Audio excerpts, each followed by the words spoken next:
Bersyukur untuk segala kebaikan Tuhan yang terus kita rasakan sampai pada saat ini.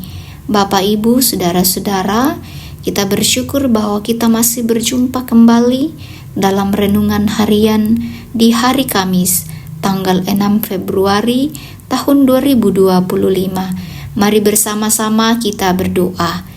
Kami mengucap syukur kepadamu ya Tuhan, karena Tuhan begitu baik memelihara kehidupan kami. Saat ini kami ada sebagaimana adanya, itu semua karena anugerah dan kebaikan-Mu. Tuhan mengawali setiap kegiatan kami saat ini. Kami akan membaca, bahkan merenungkan akan firman kebenaran-Mu. Ya Tuhan, tuntunlah kami, mampukanlah kami. Biarlah melalui firman-Mu ini kami boleh mengerti, bahkan kami boleh melakukannya dalam setiap langkah kehidupan yang Tuhan masih karuniakan. Kami telah siap membaca. Dalam nama Tuhan Yesus kami berdoa. Amin. Kisah Para Rasul pasal 9 ayat 26 sampai ayatnya yang ke-31.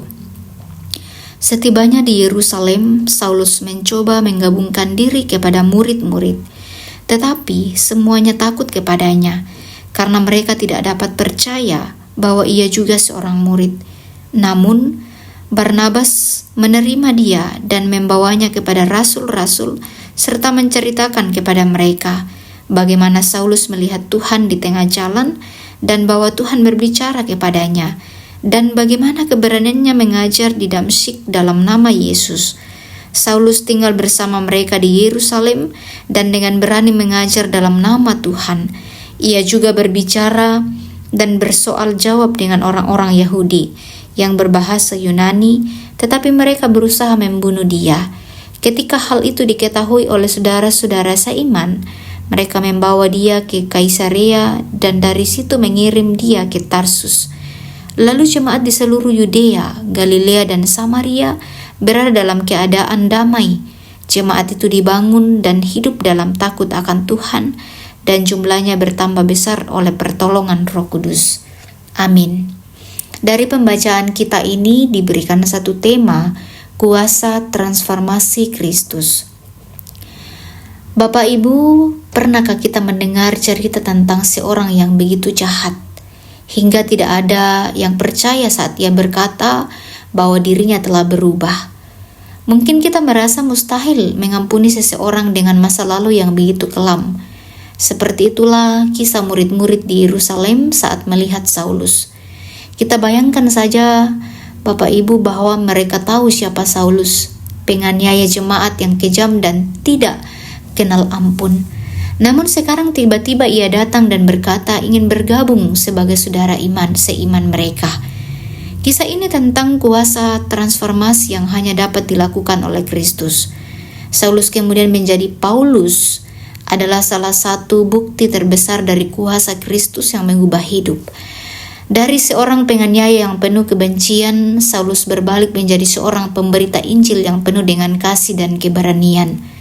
Dalam dunia kita, banyak orang yang merasa bahwa mereka terlalu jauh dari kasih Tuhan karena dosa dan masa lalu mereka. Masyarakat kita sering juga meragukan perubahan yang dialami oleh seseorang. Kita cenderung menilai orang yang berdasarkan masa lalunya, bukan melihat potensi perubahan yang bisa terjadi karena perjumpaan dengan Kristus. Namun, seperti halnya Saulus yang diberi atau yang diterima oleh Barnabas dan kemudian menjadi Paulus yang dipakai oleh Tuhan secara luar biasa, begitu juga Tuhan mampu mengubah hidup siapa saja yang bertemu dengannya.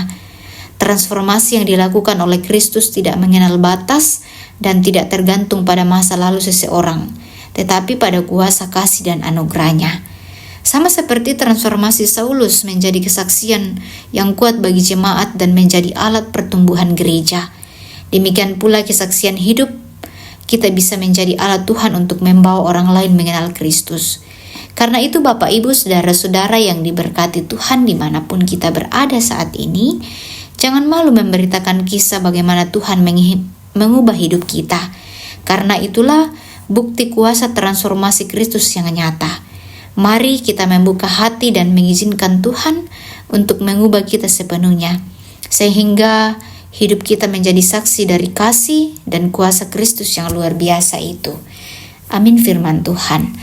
Kita berdoa. Bersyukur ya Bapa di sorga, firman-Mu menguatkan kami semua. Biarlah Roh Kudus-Mu yang akan senantiasa memampukan kami untuk melakukan firman kebenaran-Mu ini dalam perjalanan kehidupan yang Tuhan masih anugerahkan. Saat ini kami datang berdoa untuk saudara-saudara kami dimanapun mereka berada, dalam kelemahan tubuh Tuhan pulihkan keadaan mereka. Berdoa juga untuk saudara-saudara kami yang merasakan sukacita melalui pertambahan usia bahkan berkat-berkat-Mu dalam kehidupan mereka.